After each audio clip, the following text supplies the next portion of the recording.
Hi, this is Tim of the 1916 Company. Welcome and thanks for logging on. If you love this watch, email me, Team Mosso at the1916company.com for purchase pricing and availability questions concerning this watch. Today, Audemars Piguet Royal Oak, reference 15510ST. So the watch that I hold in my hand was originally launched back in 2022, and while this is not the 50th anniversary example, you can see that from the rotor on the back.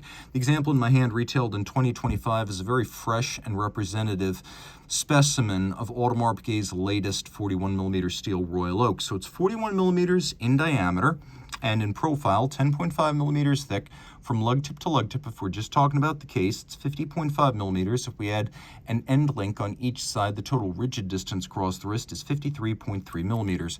We'll throw it on my wrist and I can compliment it for the solidity of its feel. It does feel like a substantial piece.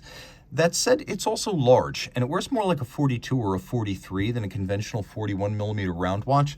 Just keep that in mind. You're going to have to imagine it being a size or two larger than it is if you're going to envision it on your wrist. Now, it will fit easily under a cuff, no issues there. I'd recommend this, though, for a wrist no smaller than 15 centimeters circumference. Again, mine is 16. And taking a look at the bracelet, this is where money was spent.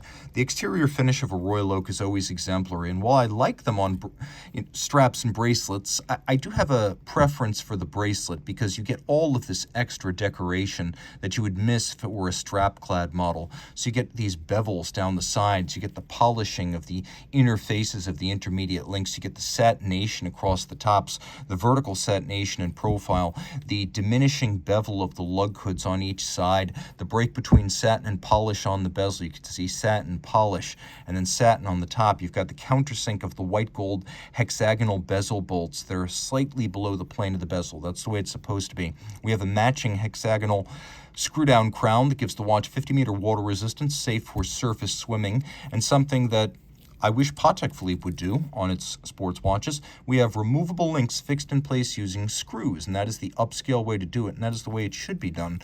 The clasp feels robust enough to be on an offshore. It is a sequential close with double folding, but you have to press both triggers to pop it open. It can't fly open inadvertently. There's satination and media blast internally. Rolling around, you can see the bezel gasket has always been expressed as a hairline styling element of the Royal Oak construction, and that goes back to Gerald Genta's original 5402 Royal Oak of 1972 when he designed the first. The gasket was always supposed to be there, slightly visible to emphasize the sporting aspirations of the model. The dial is highly refined. The first thing you'll notice is that the inner bezel is polished to a mirror shine, which I love. We have the Grande Tapisserie, which is the large hobnail.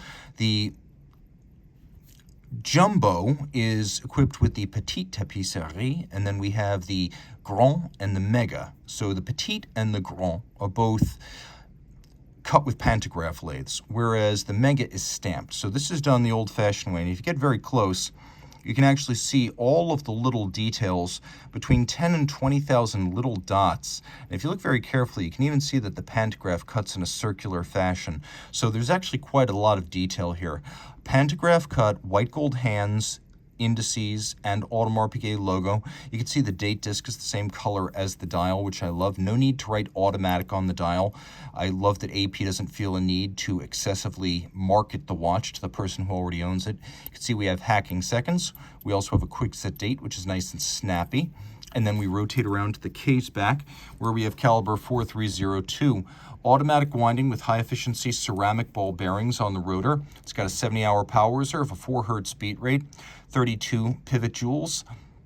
It's got a full balance bridge and a Gyromax-style free-sprung balance for shock resistance, and in the case of the Gyromax, also for precise adjustment. It's a big movement at 32 millimeters in diameter, and having been designed with the Royal Oak offshore in mind, it's a much tougher and physically more robust movement than you'll find, for example, on the Jumbo.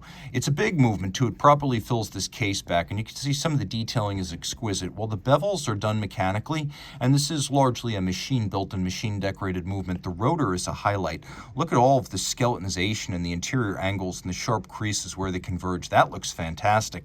We have polishing, engraving, satination, beveling, skeletonization, and if you look at the center, the gold center of the rotor around the silver bearing, you can see how it is a rounded octagon itself, which is nice nice piece of design parallelism. It's a good-looking movement. You won't be disappointed. It's just not the most artisanally decorated. And I will also say this, it has a pleasing aesthetic to its architecture. The size, proportion, and relative positioning of the pieces is pleasing to the eye. So there is a lot to love. And again, it is a surface swimmable watch with a screw-down crown and a 50-meter rating. Lots to love. Reach out to Team Mosso at the 1916company.com for purchase and pricing details.